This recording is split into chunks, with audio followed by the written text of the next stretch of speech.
Well, most people will agree there is a drug epidemic in the United States, and here in Montana, it's no different. KULR 8's Lori Billings spoke with Police Chief Rich St. John about how drugs are affecting not just the community, but the department itself. Attorney General Jeff Sessions will arrive to Billings on Friday to speak to the growing drug problem looming over our nation.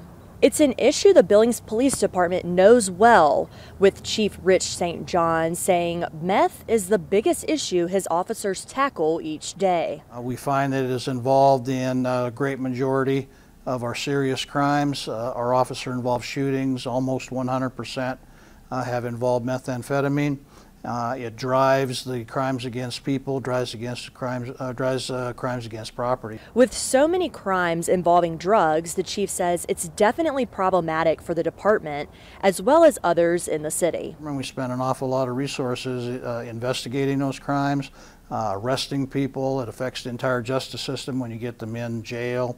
Affects attorneys and judges and the entire system. Chief St. John explains that the cycle of manufacturing, distributing, and using drugs has to be broken. We need to work cooperatively with social services, with mental health, with addiction specialists, because that's where they're going to break that cycle.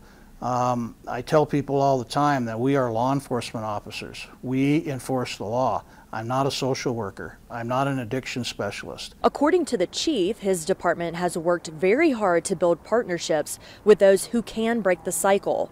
He also says the Attorney General's speech is part of a collaborative effort to address all aspects of the drug problem in America. In Billings, Lori Billings, Montana, Right Now.